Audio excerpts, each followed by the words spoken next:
Hi guys, good to see you. Happy New Year. Welcome to 2021. And it's been a bit of a mad one, hasn't it, already? With schools all closing, I think most of us are in lockdown. A few of you guys may be in school with your parents being key workers.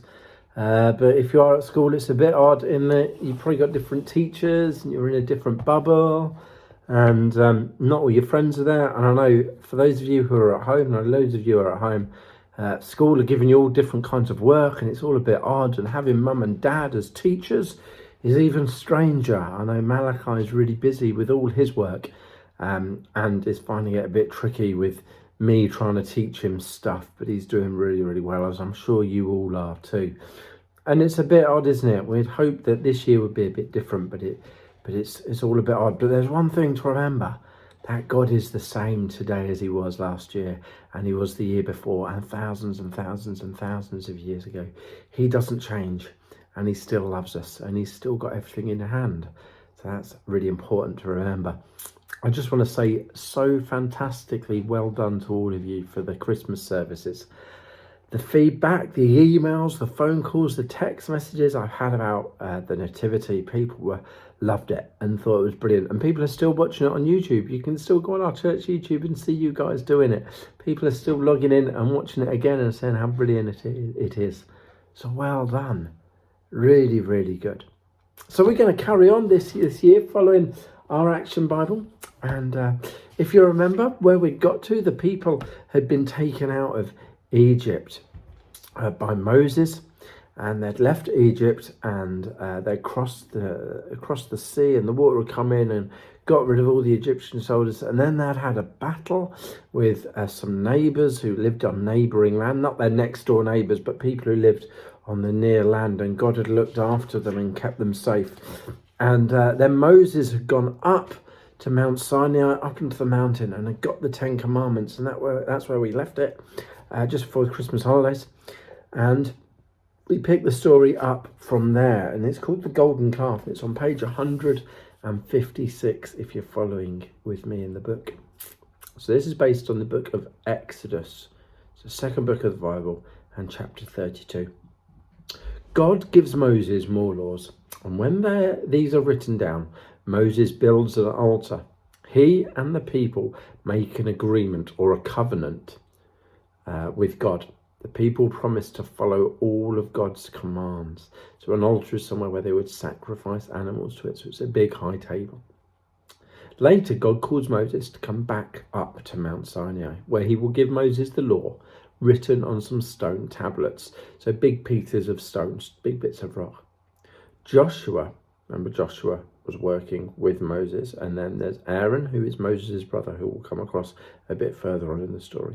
Joshua goes part the way with him, but days pass and Moses continues to the top of the mountain but doesn't come down. When's Moses coming down? Some people asked. Can we go and look for him? We don't know when Moses will be back, but you must not follow him up the mountain. He is alone with God. Who knows? Maybe Moses isn't coming back, some of the people said. If he doesn't come back, what will we do? Let's ask Aaron. Let's ask him to let us make a statue so we can worship. Yeah, we want a God that we can see. The people have already forgotten about God, even when Moses is up on the mountainside with God. Feeling lost without their leader, the people forget God's commandments and their promise to worship only God.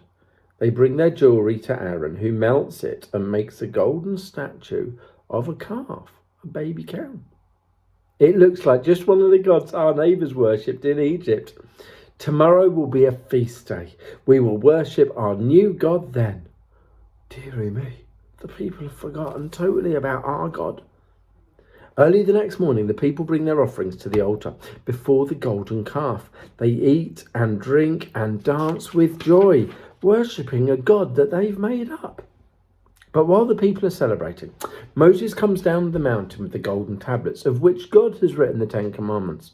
On the way down, he meets Joshua. Listen, Moses, says Joshua, it sounds like there's war going on in our camp. No, it sounds like they're singing. Can you hear it? Moses cannot believe what he sees. How dare you cheat God? You promised to worship only God, and already you're worshipping the statue of a calf. Shocked by the sight of Moses breaking the stone tablets, the people stopped worshipping the golden calf. What will Moses do to us? Aaron, who made this idol? It's not my fault. The people just gave me their gold. I just sort of threw it in the fire and out came this golden calf. Then throw it back into the fire. Moses was rightfully very angry. Moses melted the idol, ground up the gold and threw it in the river. Now all of you drink it. Drink it? But it's awful. It'll make us sick. Just drink it. Let this be a lesson to you. Ponder your faithfulness while I go up to the mountain and ask God to forgive you. Moses goes back up Mount Sinai. High on the mountain where he received God's commandments, Moses kneels to pray. God says to Moses, "These are a stubborn, rebellious people. Leave me, Moses, so that I may destroy them." And Moses pleads to God, "Lord, please forgive them. You promised Abraham, Isaac and Jacob to bless their descendants. I know they deserve it, but if you destroy them, the other nations will think that you can't fulfill your promises." Back in the camp, the people pray for Moses' safe return. They hope behind hope that the Lord will forgive them. But when they see Moses coming down the mountain, they are terrified. It's Moses, but look at his face. It's as bright as the sun. The glory of having been with God shines on Moses' face. He covers his face with a veil so the people will not be terrified. Don't be afraid. God has forgiven you. So what's gone on there? What do we learn from that story? Well, we learn a few things. Number one, those people forgot that God had saved them from slavery.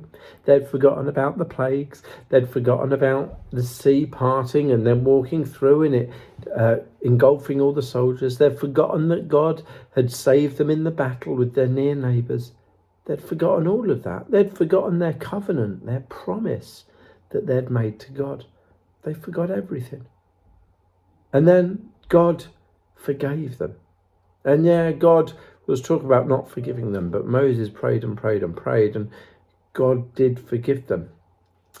And it's a message to us, because we sometimes forget about God. Sometimes I forget about God and forget that God is in charge and God has got things sorted and God is there looking out for me, making sure that Andy Evers is all right. Sometimes I forget about him, and sometimes I forget to think about him first and put him first in my life. But even when I do that, I know that God forgives me, that God loves me in a way that I could never understand.